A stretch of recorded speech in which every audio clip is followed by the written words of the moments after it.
अऊज़ु बिल्लाहि मिनश्शैतानिर्रजीम। बिस्मिल्लाहिर्रहमानिर्रहीम। काफ़हा या ऐन साद।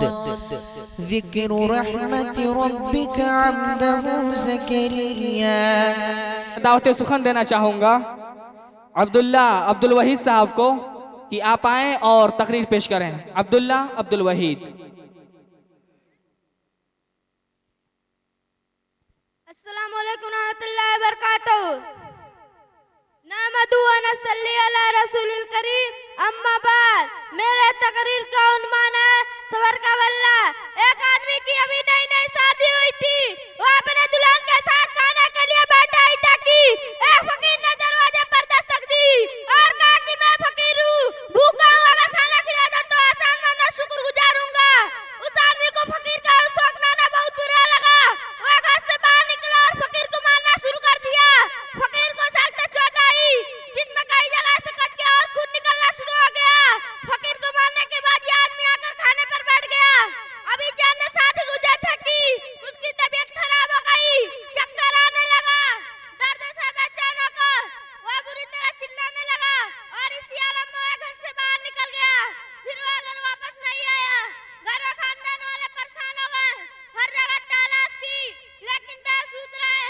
काफी दिनों इंतजार के बाद उसकी बीवी ने अदालत मुकदमा दायरा कर दी कि इतने दिनों से मेरा शौहर लापता है, और फिर काजी ने निकाह फिनिश कर दी। उस औरंदाज़ों से भी शादी कर ली लेकिन दोबारा शादी अभी चंद दिनों ही गुजरे थे। फिर वैसे ही वाक़या पेश आ गया और अन्य भी दस्तरखान लगाया था। शौहर ने अभी खाना शुरू नहीं किया था कि दरवाजे पर दस्तक हुई। बीवी ने शौहर को बताया कि कोई फकीर और भूखा खाना मांग रहा है। शौहर ने बीवी से कहा, जाओ उसे खाना दे दो, वह पेट भर खा ले, अगर खाना हो जाएगा तो खा लेंगे वरना दोबारा खाना पका लेंगे। बीवी खाना लेकर गई, फकीर को पेश किया लेकिन जब वापस आई उसके आंख में आंसू था। शौहर ने रोने का सबब पूछा। बीवी ने रोते हुए जवाब दी कि जो फकीर तुम्हारे दरवाजे पर बैठे खाना खा रहा है वह चंद सालों पहले मेरे शौहर थे। हम लोग खाने पर बैठे थे कि एक फकीर ने सदा लगाई। मेरे शौहर को गुस्सा आया, उसने निकलकर फकीर को खूब मारा हत्ता कि वह लहूलुहान हो गया। फिर हो रही देख के बाद मेरे शौहर की तबीयत खराब हो गई और ऐसे मालूम होता है कि किसी नाजीजा ताकत ने उसे पकड़ ली।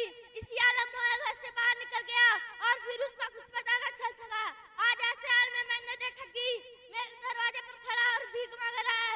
उसके मौजूद शौहर ने यह बात सुनी तो वह भी रोने लगे।